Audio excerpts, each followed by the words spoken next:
Boa noite, pessoal. Começa mais um programa ABC Com Entrevista, nosso encontro semanal para trazermos personalidades para falar um pouquinho do mundo dos negócios. Nessa segunda temporada, negócios diversificados, multissetoriais, não só da região do Grande ABC, mas do Brasil todo. E hoje eu tenho a honra de receber, mais do que um grande profissional, um grande amigo, Marcos Santaguita, CEO da construtora Jaci. Tudo bom, Marcão? Fala, Boretti, tudo bem? Boa noite a todos. Primeiramente, agradecer o convite aqui para vir no teu programa ABC Com. É uma satisfação estar aqui com você. A gente já se conhece de longa data, né? Verdade, muito tempo, né, Marcão? E é uma satisfação ver você com esse estudo novo, muito bem montado. Toda essa estrutura aqui está realmente muito interessante. Está de parabéns, viu? Bom, legal. E a gente vai falar muito sobre Jaci. Eu queria começar te perguntando, Marcão, porque eu até vi uma reportagem essa semana. A Jaci está completando 50 anos, é isso mesmo? 50 anos. Completou 50 anos agora em janeiro, né?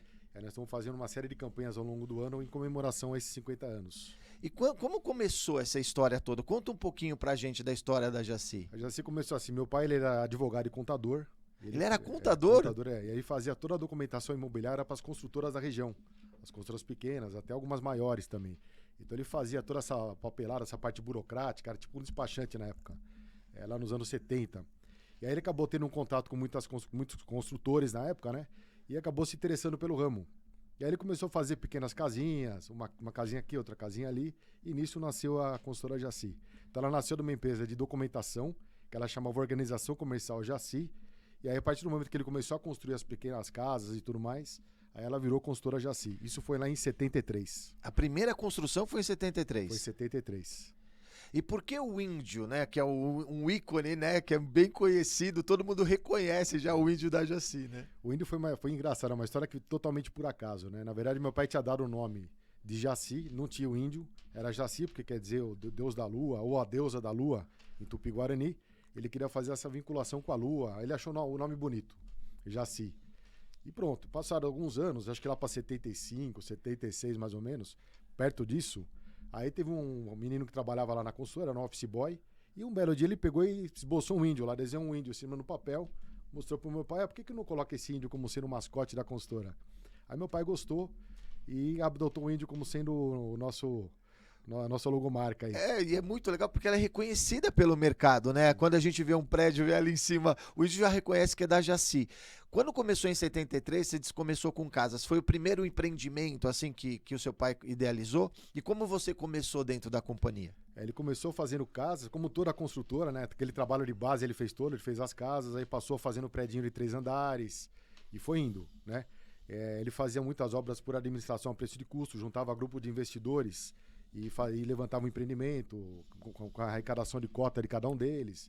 Isso prioritariamente em São Bernardo? Prioritariamente em São Bernardo. Ele fez alguma coisa também no Guarujá, nessa época de construção por administração, né? E eu acabei ingressando na empresa em 92. Meu pai faleceu em 92. Eu já trabalhava na empresa desde 84, né? Aí como ele faleceu, eu acabei assumindo aí meio prematuramente aí em 92. E tô aí já faz 31 anos à frente da empresa. É muito tempo, né, Marcão? É uma vida praticamente dedicada à empresa, né? É bastante tempo. E quando, assim, a gente reconhece, eu falo muito isso das empresas, que tem determinados momentos que tem aquela virada de chave, né? Quando a empresa dá aquele salto. Na tua opinião, qual foi a grande virada de chave, assim, da Jaci?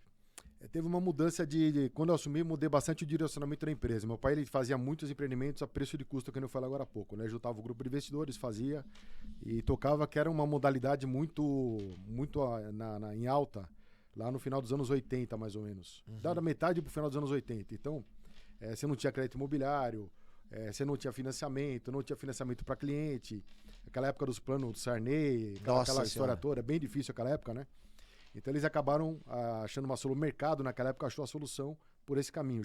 Todo mundo fazia isso. Juntava um grupo de investidores ou compradores e saía tocando a obra. E só que, às vezes, uma obra ser feita em 3 anos, ela era feita em 4, 5, 8, porque dependia muito do recurso do grupo de investidores. E nem sempre esse grupo era homogêneo. Então, às vezes, ainda mais que passou por 4, 5 planos econômicos, então você imagina o que aconteceu nessa época. Então, acabava o dinheiro no meio do caminho, aí a obra se ia estendendo o prazo. Então, tinha essa modalidade, né? E eu não gosto muito disso. Eu gosto de ter começo, meio e fim. Eu gosto de ter coisa mais determinada. E logo quando eu assumi, eu já mudei para a modalidade preço fechado. O que é que você faz um lançamento na planta, vende o imóvel com preço e prazo certo. Então eu já quis trabalhar com isso. Eu comecei a pesquisar, eu estava fazendo engenharia já. Eu fazia engenharia em São Paulo. Eu visitava a consultora de outros colegas lá que atuavam no mercado. E eu via que o modelo de trabalho deles era diferente. Estava começando, na verdade, nessa época, no começo dos anos 90. Estava começando essa modalidade de lançamento e tudo mais. Então eu me interessei muito mais por essa modalidade do que aquela que meu pai fazia. E aí, gradativamente, nós fomos implantando isso daí na empresa. E começou daí essa nova modalidade. Agora, o grande salto, porque eu também comecei, meu pai fazia os prédios de 3 andares, eu comecei fazendo prédio de 7, 8 andares, 28 unidades, 30 unidades, 40 unidades. Acho que o maior que eu tinha feito lá, até os anos 2000, tinha 48 unidades. Acho que 2000 foi a virada de chave, que começou a ter financiamento mais abundante, a Caixa Econômica Federal veio para o mercado, e aí a gente começou a fazer empreendimentos maiores. Então eu lembro que lá em 2000 eu já lancei um empreendimento de 180 apartamentos. Caramba! Foi um empreendimento que eu comprei o terreno. Falei, puta, eu nunca fiz um prédio desse tamanho. Eram 3 torres de 15 andares. Isso são 3 torres. De 15 andares. Eu falei, nunca fiz no Parque dos Pássaros em São Bernardo. Falei, nossa, eu nunca fiz um empreendimento desse tamanho, né? Putz, será que eu aguento tocar um negócio desse tamanho e tal? Mas eu comprei o terreno, se eu ver que eu não vou aguentar, eu vendo para uma consultora maior, eles saem tocando e vamos em frente, né? E aí eu acabei fazendo o projeto, aprovando, falei, vamos tocar. Aí acabamos tocando, deu certo. E desse ponto para frente o tamanho dos empreendimentos cresceu bastante, né? Então... E quando surgiu aquele de alto padrão? Eu lembro do Saint Germain, o lançamento do Saint Germain. Também foi significativo ou não? Foi significativo, já era uma época que a empresa já estava com empreendimentos maiores, né? Na verdade, quem mexia mais com alto padrão foi mais meu pai também. Ele mexia com alto, ele fazia como no preço de custo com os investidores. Na época se fazia apartamento mais de alto padrão mesmo. Do que não tinha popular a preço de custo, era alto padrão. Dos da Jacil Saint Germain, que você até fez a campanha dele, na época, agora estou me lembrando. É um de alto padrão, mas naquela época a gente já estava bem consolidado, já estava numa fase nova aí. Naquela época eu estava tocando 5 empreendimentos ao mesmo tempo, o Saint-Germain era um deles, né? Era um empreendimento, o Saint-Germain tinha 84 unidades, era um empreendimento de 22 andares. Sim. Uma torre única no centro de São Bernardo, um projeto muito bom. Mas eu estava tocando ele, tinha o Montserrat, que também era Montserrat, eu lembro do Montserrat também. Era padrão médio-alto também, mesmo padrão mais ou menos do Saint-Germain. E tinha mais outras 3 obras de padrão médio, vamos dizer. Ô Marcão, eu sei que talvez você não tenha esse número, mas você tem noção de quantos empreendimentos a Jaci já construiu? A gente computa muito por número de unidades, já foram 3.300 unidades, já contando as 108 que nós entregamos ano passado, finalzinho do ano passado. Então já foram 3.300 unidades, um pouquinho mais, passa um pouquinho 3.300 unidades. Se eu fosse contar em número de torres, eu diria umas 45 torres, 40, 45 torres. E quando a gente fala assim de 3.000 unidades, a gente está falando basicamente de 3.000 famílias. Exatamente. Dá para pensar assim que às vezes é o primeiro imóvel ou é o imóvel que é de alto padrão que a pessoa... Você muda as vidas das pessoas, né? Trabalhar com imóvel tem esse vamos dizer assim, essa compensação, vamos dizer. Você está trabalhando com o sonho das pessoas. Então, o imóvel, a pessoa compra um imóvel ou 2 na vida, em média. Então, tem gente que compra mais, tá? Mas a média do brasileiro é 1 a 2 imóveis e olhe lá. Então, todas as economias dele, todo o sonho dele, deposita nesse imóvel, né? Então, é muito legal você pegar, vender para uma família que compra o teu imóvel na planta, espera lá 3 anos, 2, 3 anos, para receber a chave e a hora que ele vai ver o terreno, ver o mato lá, né? Ver papel, né, praticamente. E depois ele vê a unidade pronta dele, vê a alegria do pessoal quando recebe a chave, quando vê o condomínio pronto, não tem preço. Isso é um negócio que isso justifica tudo. O brasileiro ainda quer ter o seu imóvel próprio? Porque muito se fala dessas coisas compartilhadas e tudo mais. O brasileiro ainda quer ter a sua casa própria? Tá tendo uma mudança grande assim, mas das gerações novas, que o pessoal que está na casa dos 30 anos hoje, tem realmente essa ideia de ser e não ter. Então, realmente, eles preferem alugar um imóvel e morar em qualquer lugar do mundo a qualquer tempo. Então, tem isso ainda, mas é muito estilo de vida. A hora que o pessoal pensa em constituir família... Aí muda a concepção, hoje né? Tá mais tarde, o pessoal está pensando em constituir família um pouco mais tarde do que na nossa época, por exemplo. Então, quando o pessoal pensa em constituir família, o primeiro sonho é imóvel. E é uma coisa assim, é que você falou, né? Parece que é uma luta da família como um todo, né? É o esposo, a esposa, a família toda vibrando com o imóvel. Aqui no mercado do ABC a gente tem muitas construtoras. Como que é o mercado do ABC aqui para atuar? Ou a Jaci também está em outros mercados? Eu te diria que no ABC a gente não tem tanta construtora assim. Eu já fui presidente da Associação de Construtoras. A gente hoje tem praticamente 70% do mercado concentrado em 4 empresas, 5 empresas no máximo no ABC inteiro. Que são aqui do ABC, oriundas do ABC. De São Paulo a gente muita gente vem de fora e lança aqui também. Mas eu estou contando quem são originárias do ABC. Hoje, falando o retrato de 2023, podemos falar em 4, 5, no máximo 6 empresas que detêm aí 70% de todo o mercado da região. É que ele foi, antigamente, há muito mais consultoras, né? É que o mercado é extremamente difícil, extremamente competitivo, cada vez mais exigência, cada vez mais dificuldade. Então isso foi dando uma filtrada, né? Foram ficando poucas empresas no setor. E hoje, quando a gente fala disso, ainda tem demanda no ABC para moradia? Existe um déficit habitacional muito grande no ABC, alguma coisa em torno de 100 mil habitações. Tá? Isso já é um déficit que já vem de muito tempo.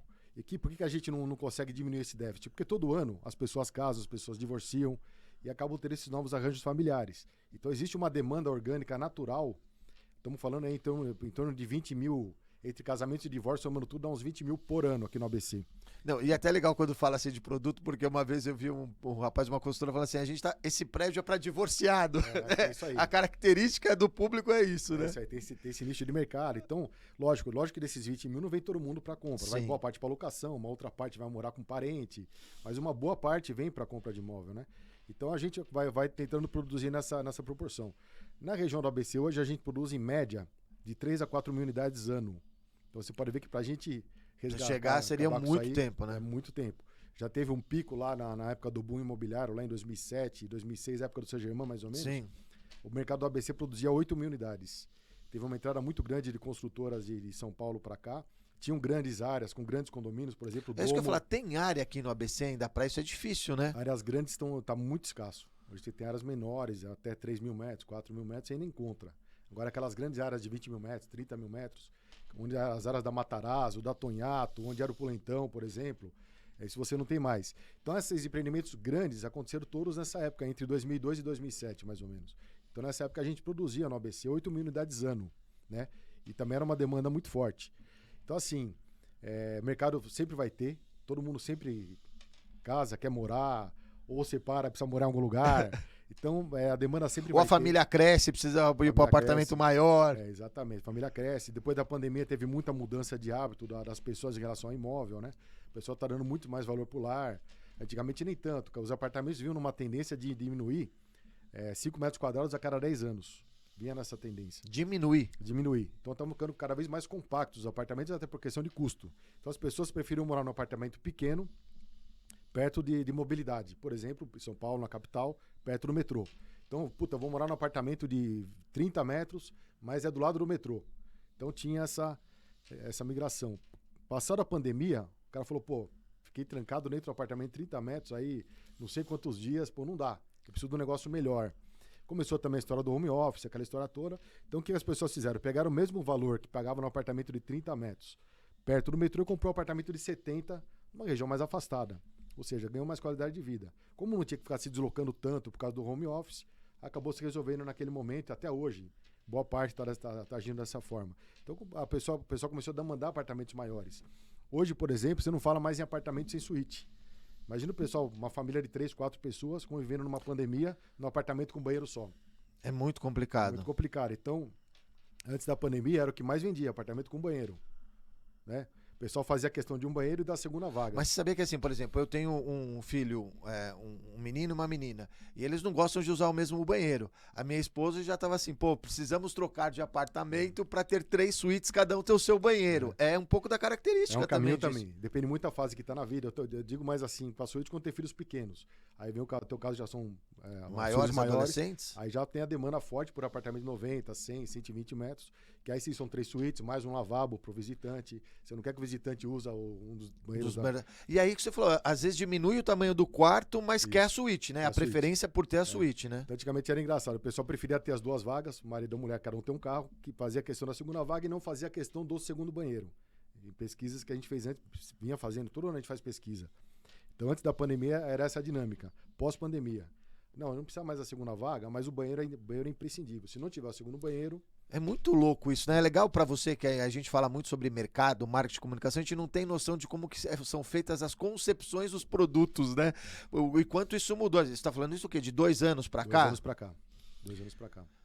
Quando a gente fala dessa mudança, até porque a questão que a gente falou aqui do próprio home office, eu até vi alguns comentários que as próprias plantas começaram a prever um espaço de um escritório, vamos chamar assim, para poder fazer um call, poder trabalhar, porque estou em casa, mas quero ter um cantinho para o trabalho. É verdade isso? É verdade, depende do padrão do empreendimento, você coloca o home office dentro do próprio apartamento, depende do padrão do empreendimento, se é um apartamento enxuto, pequeno, né, compacto, a gente costuma fazer uma área de coworking nas áreas comuns, onde a pessoa são várias salinhas pequenas, que ela consegue trabalhar sem nenhum barulho. Às vezes a pessoa também não gosta de trabalhar em casa, tem filho pequeno.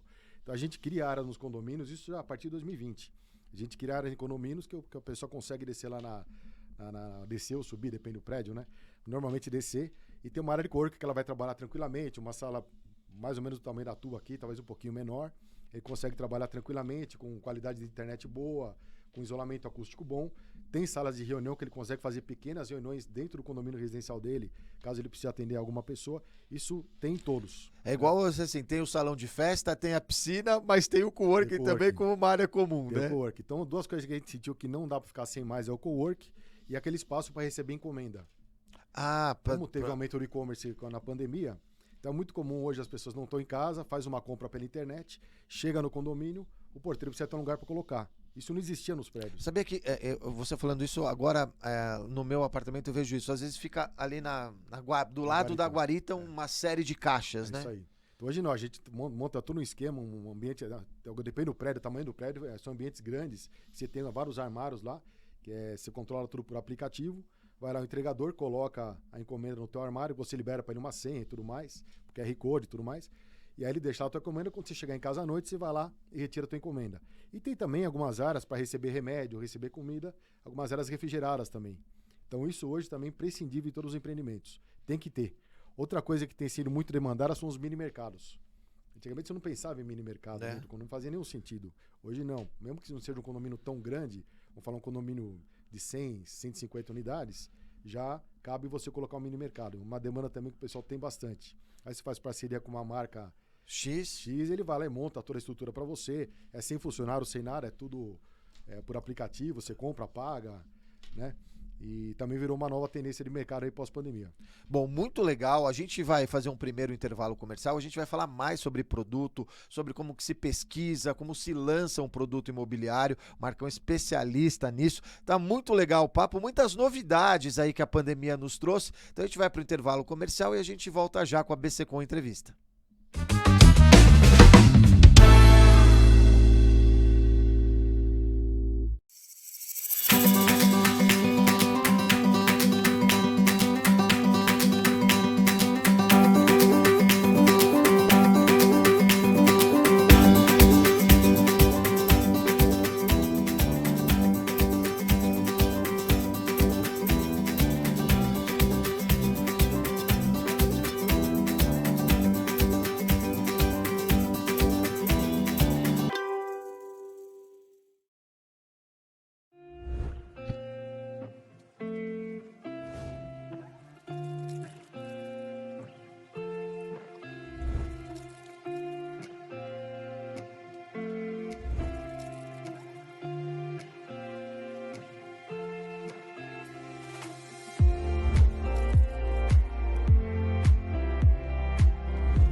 A partir de uma ideia, muitas coisas acontecem. No mercado publicitário, isso é matéria-prima. Profissionais manuseiam ideias toda hora. Seja uma peça publicitária, um conceito, desenvolvimento de um programa para televisão, rádio, digital, etc.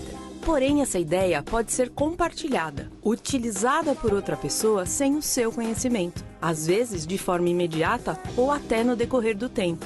Proteja sua ideia com a Entidade Depositária APP. Entidade Depositária APP. A proteção da sua ideia.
estamos de volta com a BC-Com Entrevista, aqui batendo um papo com o meu amigo Marcão da construtora Jaci, a Jaci que completou 50 anos, ele estava contando um pouco da história, mas a gente estava falando sobre mercado e essas mudanças que aconteceram até em virtude da pandemia.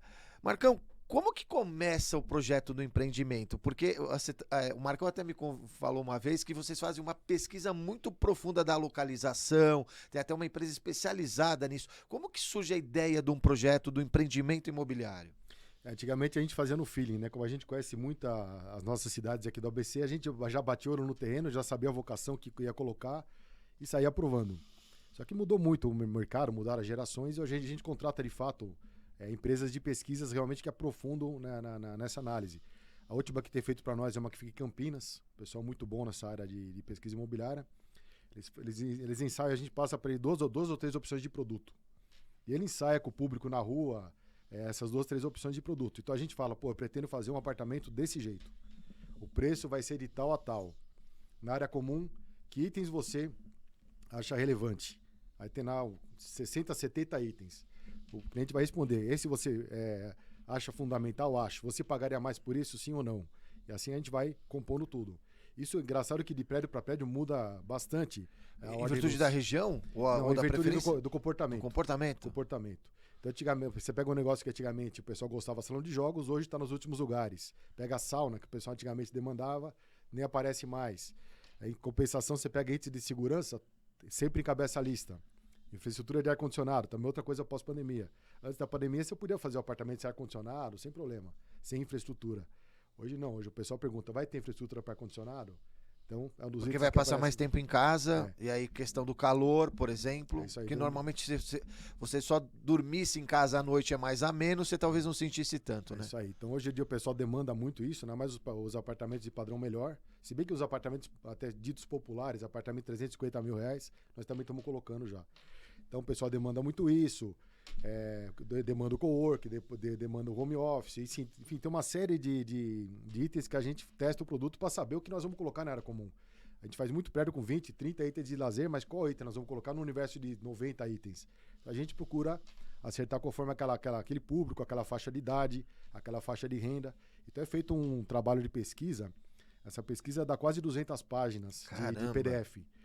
De apresentação para chegar num resultado, para saber se o produto é adequado ou não é, qual produto encaixa, qual não encaixa. Mas isso acaba sendo mais assertivo no lançamento do produto, né? Sim, é mais assertivo. Antigamente a gente tinha muito no feeling, dava certo, mas podia dar errado. Dava certo, mas porque a gente conhecia um pouquinho o que estava acontecendo. Hoje não. Hoje a informação é muito dinâmica, o acesso da informação das pessoas é outro, né? A gente busca tentar entender onde que aquele público está acessando as informações, se é no YouTube, se é no Instagram, se é no Facebook, para a gente direcionar nossa campanha de marketing aonde o público está.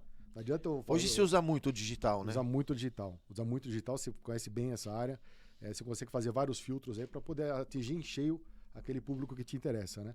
Então a gente faz toda essa pesquisa para direcionar nossa campanha, para determinar o produto, para ver se o local está adequado, para ver se o preço está adequado. Às vezes você tem um produto bom, um local bom, o preço está fora.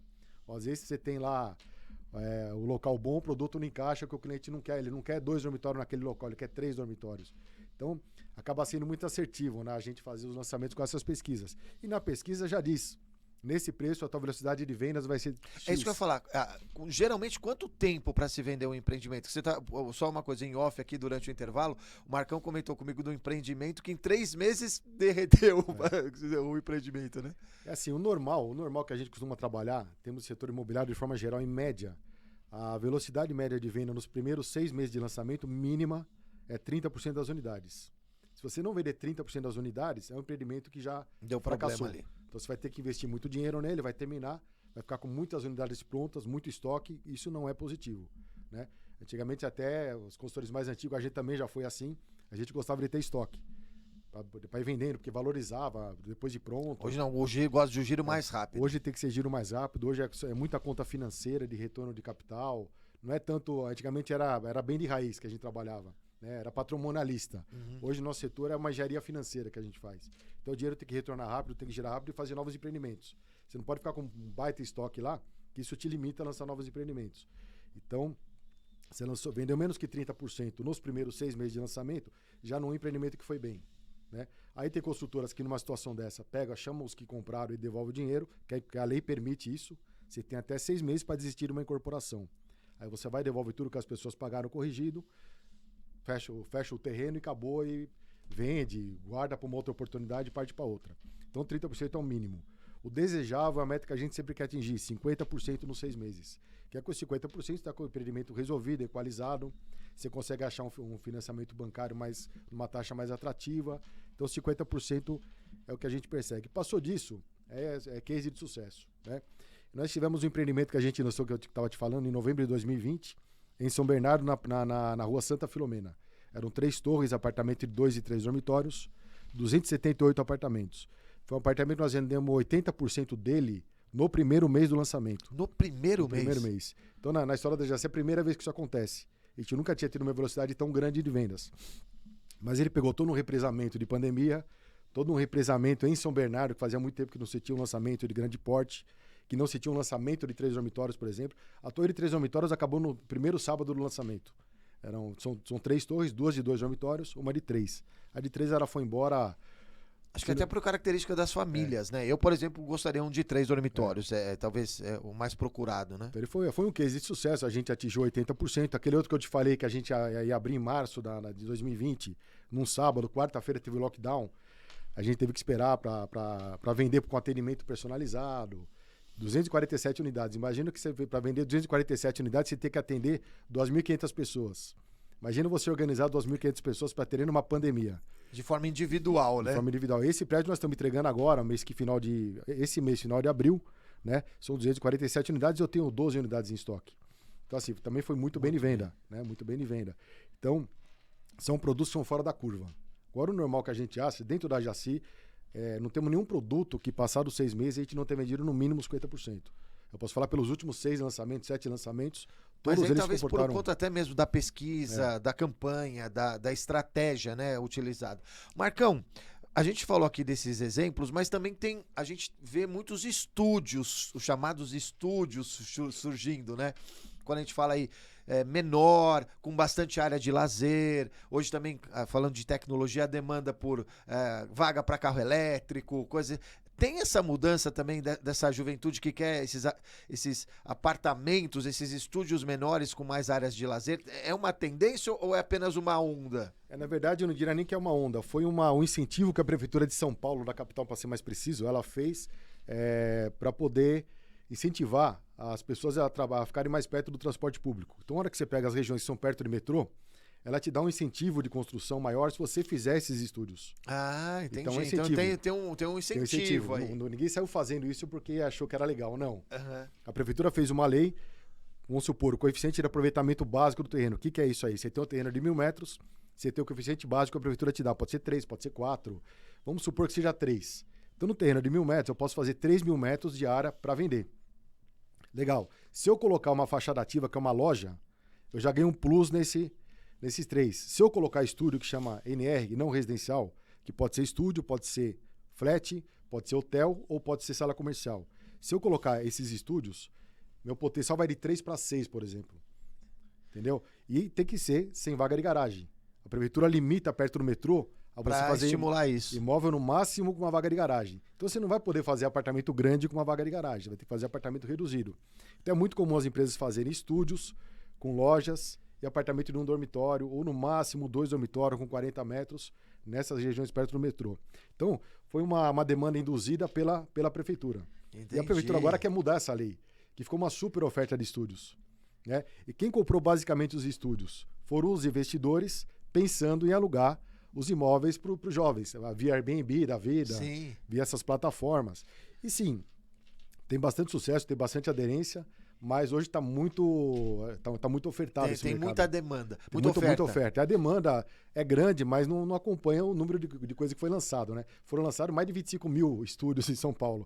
Então haja demanda, público para isso, né?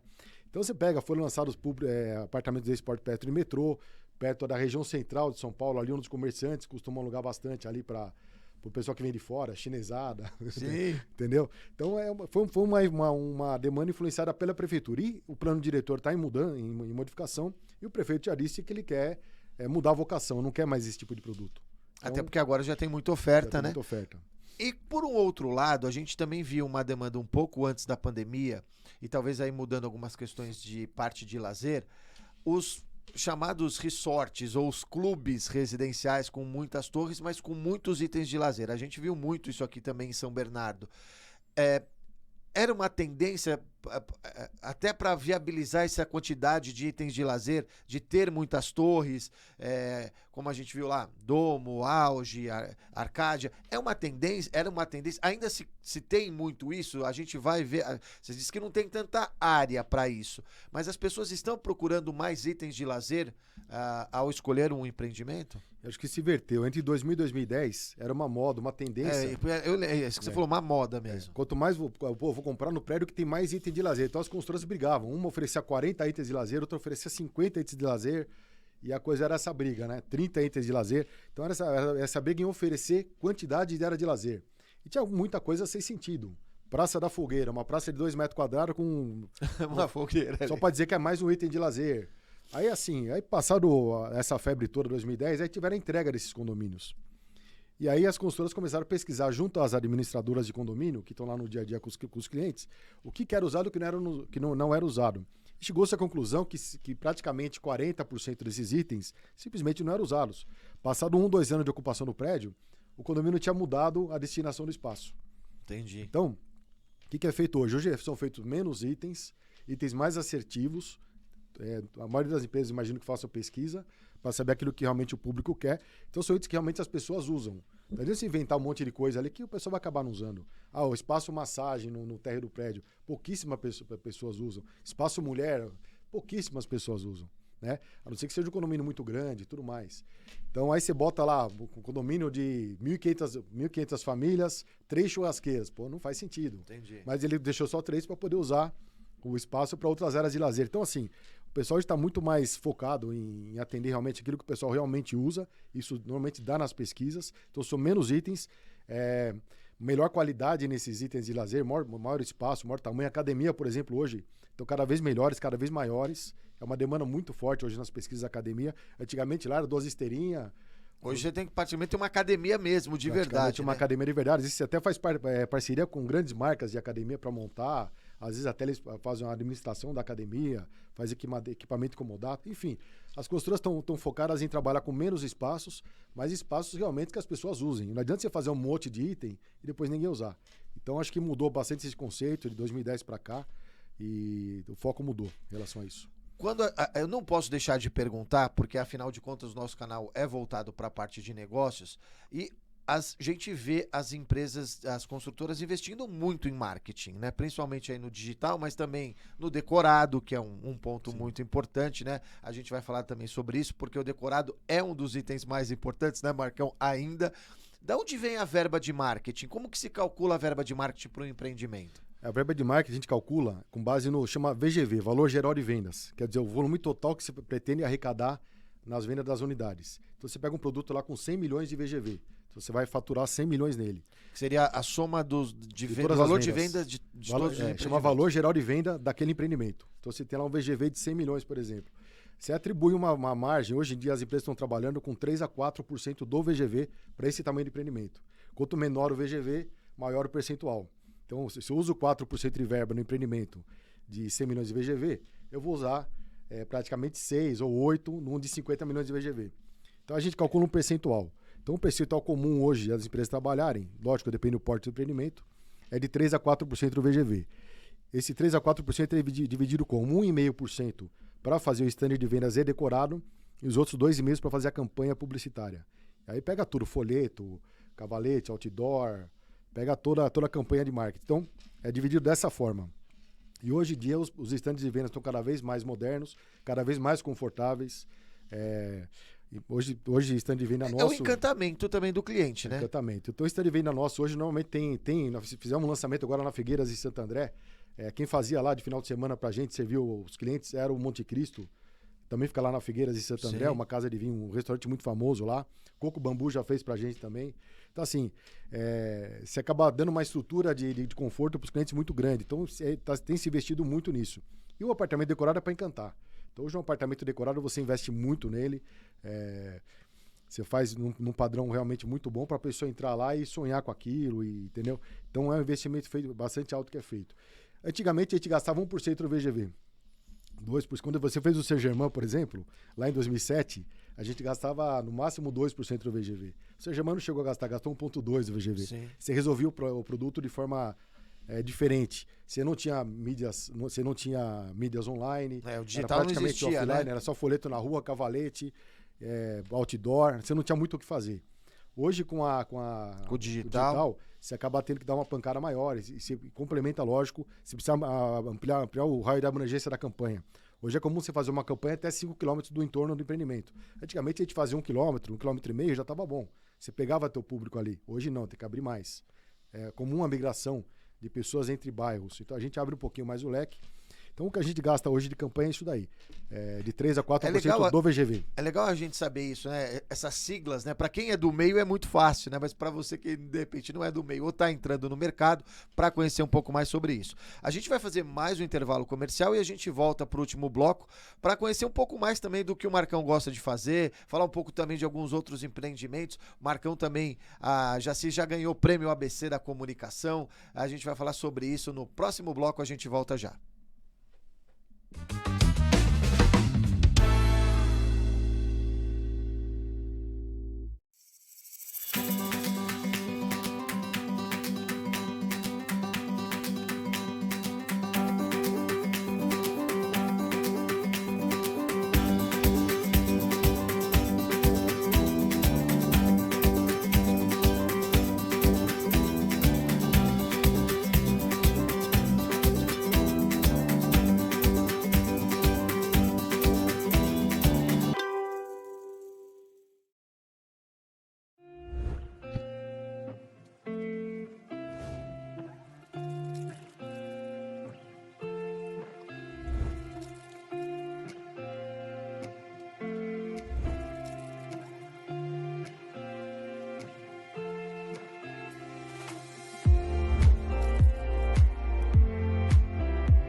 A partir de uma ideia, muitas coisas acontecem. No mercado publicitário, isso é matéria-prima. Profissionais manuseiam ideias toda hora.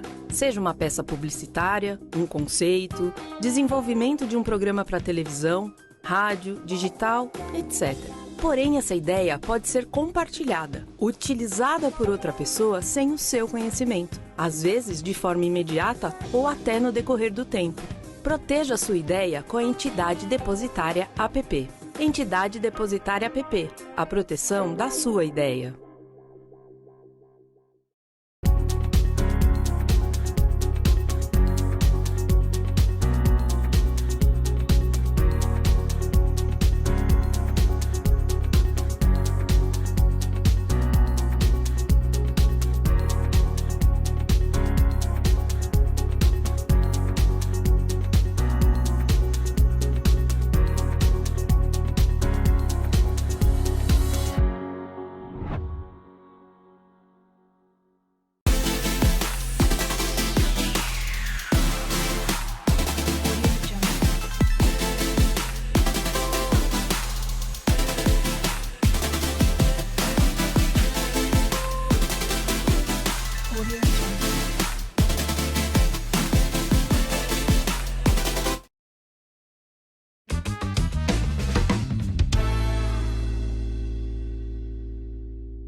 Estamos de volta para o último bloco do ABC Com Entrevista. A gente estava aqui batendo um papo durante o intervalo sobre mercado. A gente até falando assim que às vezes até a pesquisa se engana, né, Marcão? Ela faz uma projeção e supera-se, mas geralmente não dá para prever também o sucesso assim de venda, né?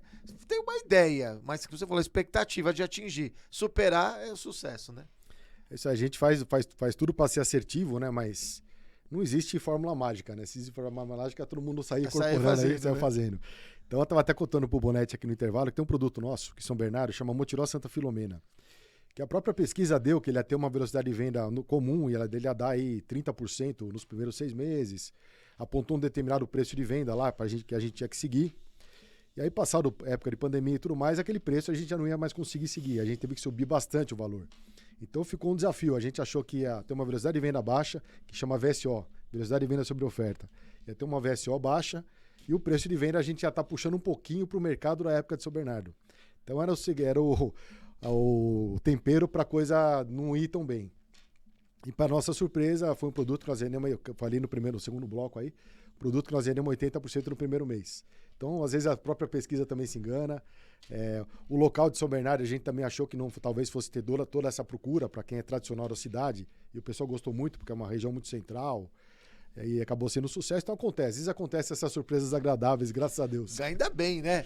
Inclusive, foi com este empreendimento que vocês ganharam o prêmio ABC, não foi? Isso aí, foi com esse empreendimento que nós ganhamos o prêmio ABC. Acho que foi 2 ou 3 prêmios em cima desse empreendimento. Porque acho que foi performance de vendas, né? Então, também, e 80% em um mês, justifica-se o porquê do prêmio.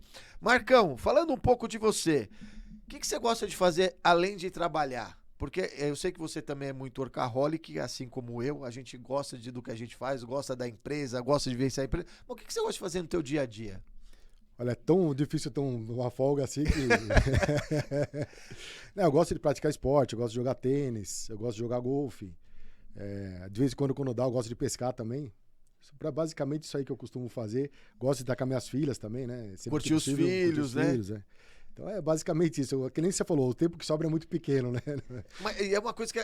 porque a gente gosta, né? A gente vive isso aqui de uma forma diferente. Ô Marcão, mas como que é o dia a dia de comandar uma construtora? Porque eu imagino que vocês estão pensando em empreendimento a todo momento, tem lançamento, faz pesquisa. A pressão é muito grande no dia a dia? Como que é isso? Sim, é muito grande. A gente está sempre procurando terrenos. Hoje a concorrência, como tem poucos, a concorrência é grande para comprar, então você tem que ser muito ágil. Isso eleva o preço? Eleva o preço. Então você tem que pegar, a hora que você acha um terreno, você tem que fazer um estudo de viabilidade rápido, um estudo de arquitetônico básico rápido e entrar em negociação rapidamente. Se você demorar, vem outra construtora e passa na tua frente e acaba comprando o terreno. Então a gente vive o dia inteiro analisando áreas, estudando, contato com o arquiteto, reunião com o parceiro. Então é um dia realmente bastante cheio, né? E tem as despesas, a parte administrativa, a parte estratégica, toma muito tempo. Então, durante a semana é muita reunião, praticamente o dia todo reunião. Nem sempre reunião, as coisas rendem, né? Às vezes rendem melhor. A reunião é um negócio que às vezes você perde muito tempo e às vezes o resultado prático não é tão bom.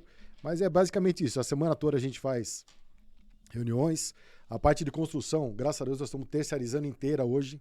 Se estivesse construindo também, era outro desafio grande, que tinha que cuidar de todos os problemas de uma obra, si, né? De toda a administração de uma obra. A gente terceiriza hoje e só gerencia e fiscaliza. Então isso tira um peso muito grande da gente, né? E durante a semana é isso, analisando novos projetos, analisando o desempenho dos projetos que estão em andamento, analisando vendas, fazendo o retorno com as imobiliárias do que está acontecendo, desenvolvendo novos produtos. E final de semana a gente roda os plantões para saber como está acontecendo, ver se tem que tomar alguma ação corretiva ou não, tem que mudar a campanha. Ô Marcão, você comentou que a pandemia do Covid mudou muito a questão dos empreendimentos, dos espaços. A tecnologia também está mudando o mercado de construção? Você falou aí de colocar aplicativo para isso.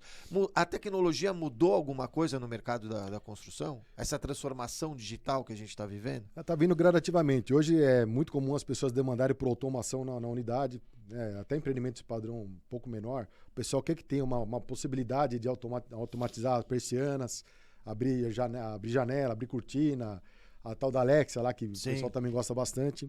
Eu diria que em torno disso, existem algumas questões sustentáveis que o pessoal tem batido mais nas pesquisas também. Por exemplo, reuso de água, um negócio que o pessoal tem pedido bastante. Não é nem tanto por causa de pandemia, porque já era uma tendência disso daí. A energia fotovoltaica também para atender as áreas comuns. A gente tem colocado em todos os empreendimentos para reduzir taxa de condomínio.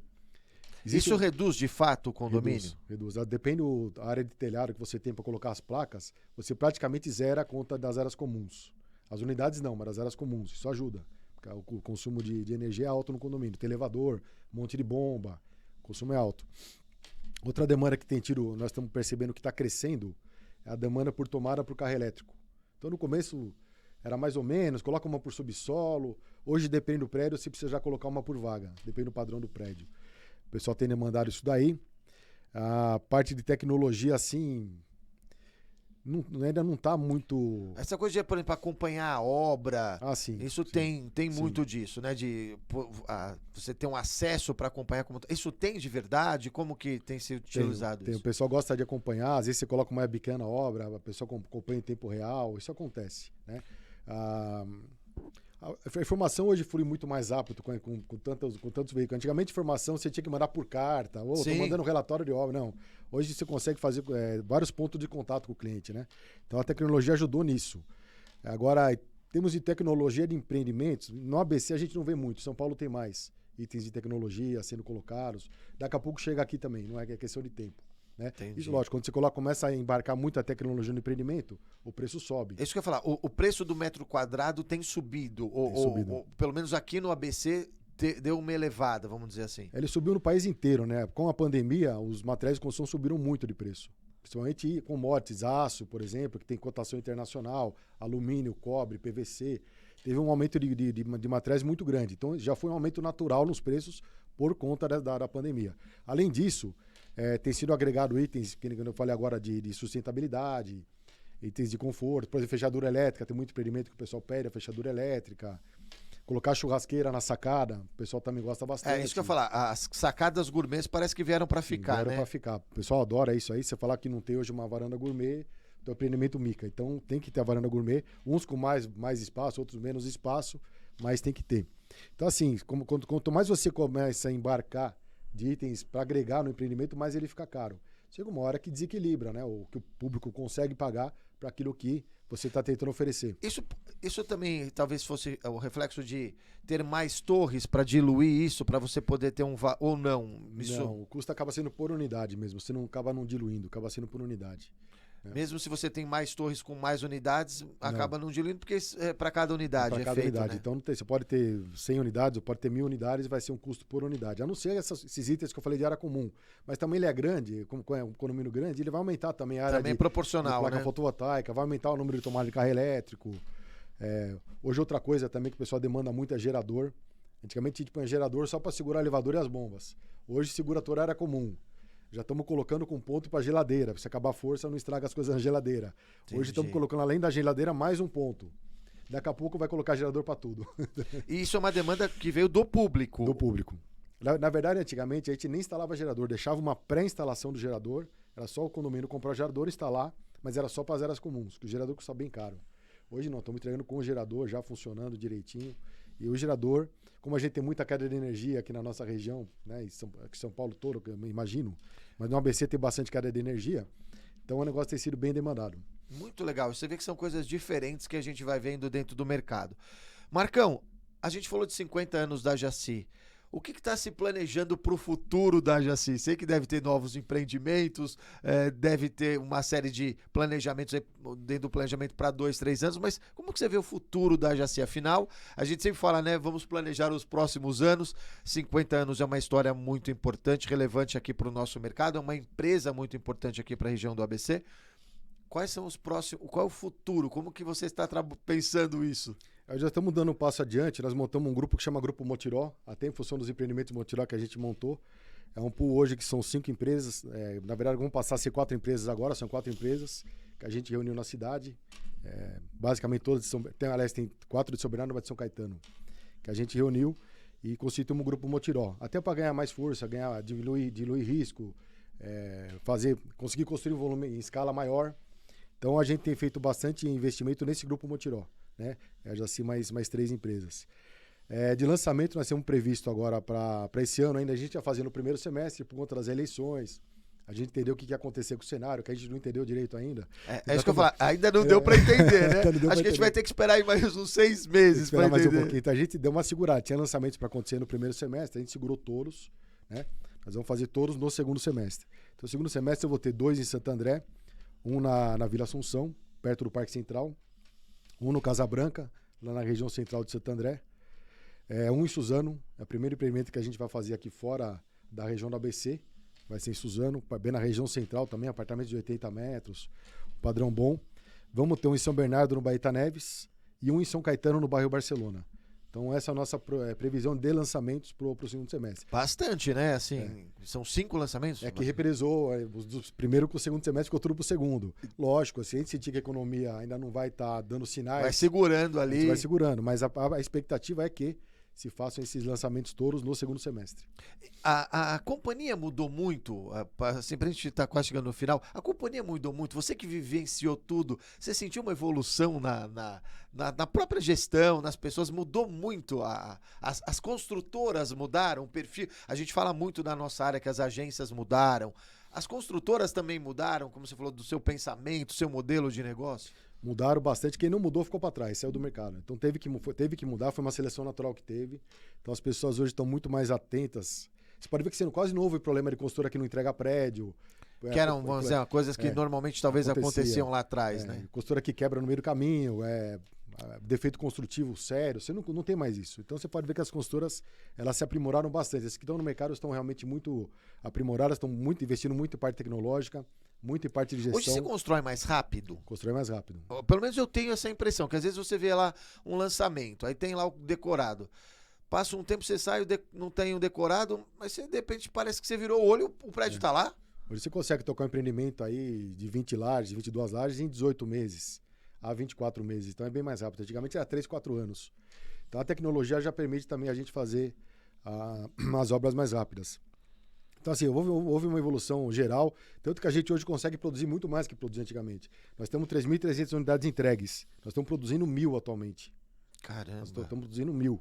Vou entregar 247 agora esse mês, 278 no final do ano e assim por diante. Então, nós estamos produzindo 1.000 unidades e vamos repondo. Você falando dessa questão das unidades, uma coisa que a gente também reparou que pelo menos não era muito comum, são prédios muito altos, né? Antes a gente falava, sei lá, 15 andares, 17 andares. Hoje a gente fala de 30 andares. É normal isso? Normal depende da legislação. Tem cidade que permite, cidade que não permite, né? Mas o que é normal hoje, praticamente você consegue fazer em São Bernardo, Santo André, São Caetano, focando na nossa região aqui. 20 andares hoje é muito comum, 20, 22 andares é muito comum. Você vai para São Paulo, você faz 30, 40, você vai para Camboriú, você faz 70, mas aqui na nossa região, aqui onde nós estamos acostumados mais a trabalhar, o mais comum é 20, 20 e poucos andares. Óbvio, alguns terrenos, depende da característica do terreno, depende do zoneamento, alguns empreendimentos são de 30 andares, de fato, mas a maioria é de 20. A gente está chegando ao final, mas eu não posso deixar de perguntar. A gente vai conversando, vai esquecendo aqui das perguntas. E a parte de salas comerciais? Há uma demanda sobre isso também? Porque a gente também vê hoje diversas pessoas também buscando a segurança em ter o seu escritório, a sua clínica em empreendimentos comerciais, né? É assim, o que aconteceu? Mais uma vez, interferência do poder público no mercado. Teve uma época lá, se eu não me engano, 2007, 2008... Era uma exigência da prefeitura, por exemplo, de São Bernardo, que você tinha que fazer num terreno, tinha que ter uma torre comercial, uma torre de hotel, uma torre residencial. Ah, você quer construir prédio residencial? Tem que fazer um comercial também. Qual que era a ideia na época? Não, as pessoas têm que morar do lado do trabalho. Então o que acontece? Veio inúmeros lançamentos nessa época, 2007 a 2010, aí, até 2014, na verdade, eu tinha 2 lançamentos de 2014 de comercial. Veio uma demanda, uma enxurrada de lançamentos comerciais, até para aproveitar a lei. Então o pessoal fazia o comercial pensando no resto do empreendimento. Então acabou ficando super ofertado de salas e essa super oferta demorou 10 anos para ser assimilada pelo mercado. Então hoje assim, existe espaço para fazer mais prédios comerciais? Eu diria que não. Os que tem hoje no mercado... Aqui no ABC tem muita demanda, muita oferta. Muita oferta. Os que já estão no mercado atendem bem. Hoje a vacância está bem menor. Hoje eu posso dizer para você que está 70%, 80% ocupado as salas comerciais. Naquela época que estava todo mundo ao mesmo tempo pondo para alugar, você tinha 30% ocupado, 40% ocupado. Com a pandemia, deu uma diminuída no primeiro momento. O pessoal foi tudo para casa no home office, todo mundo começou a devolver sala. Agora, já no segundo momento, que é atual, está tendo uma procura muito grande para locação. Não para compra, para locação. Então, a locação está muito aquecido. A gente tem bastante sala alugada lá. Então, hoje eu devo ter 90% das minhas salas alugadas lá. Então, a demanda por locação está muito grande. Lógico, você tem demanda por locação, você tem demanda por investidor. Quem aluga é investidor. Então, mas eu diria para você hoje que no ABC eu não vejo espaço. Eu também, eu estava sentindo isso, né? Tem muita oferta, né? De muitas salas, eu né? acho que para os próximos 5 anos aí... A gente já está coberto, vai. É meio aventura lançar um prédio comercial, então eu não faria. Né? A não ser que mude muita coisa, mas o desenho não é esse. O desenho é que atende bem, né? E... o que a gente vê também é muito lançamento de coworkings, né? O pessoal tem buscado para isso, para às vezes sair de casa para ir trabalhar num ambiente diferente, ali por um dia, ele acaba trabalhando nisso, né? Cowork também é uma tendência, né? Uma tendência que já vinha desde antes da pandemia, você que também conhece bem isso aí de cowork. É uma tendência. O pessoal procura, realmente, paga até mais caro uma alocação numa sala de cowork do que uma sala convencional, até porque ele quer ter a comodidade, né? Dos serviços, né, que estão em volta, né? Então o negócio está muito em alta, esse negócio de cowork aí, né? É um negócio que vem para somar, eu acho, né? Sim. Bom, queria agradecer demais, Marcão, tua presença aqui. Sempre um bom papo, aprender muito sobre esse mercado. A gente que está falando assim no nosso canal, a gente quer também trazer um programa para falar sobre marketing imobiliário, falar sobre os produtos, como que é feito, conhecer também um pouco mais as construtoras. Marcão, um prazerzaço te ter aqui, de longa data, né? Acho que mais de 20 anos aí. Os filhos já estão tudo grande, Marcão. Obrigado por ter vindo. Sempre portas abertas aqui no nosso ABC Com Entrevista. Eu te agradeço mais uma vez o convite, Bonetti. Boa noite a todos aí. Estamos à disposição. Quando quiser fazer um bate-bola aí, a gente vem aqui. Para nós é um prazer. E até, falando sobre isso, a gente falou assim da própria associação, né, das construtoras, trazer para cá para a gente conhecer um pouquinho mais. E quero agradecer você que esteve com a gente aqui durante essa 1 hora de programa. Passou muito rápido, conhecendo um pouquinho mais, não só da Jaci, mas também do mercado imobiliário, né, da área de marketing que envolve o mercado imobiliário. Saber um pouquinho sobre tudo que envolve esse mercado tão importante, afinal de contas, né, a gente sempre precisa de um espaço para morar. Semana que vem, o ABC Com Entrevista está de volta. Eu conto com a sua audiência. Até semana que vem.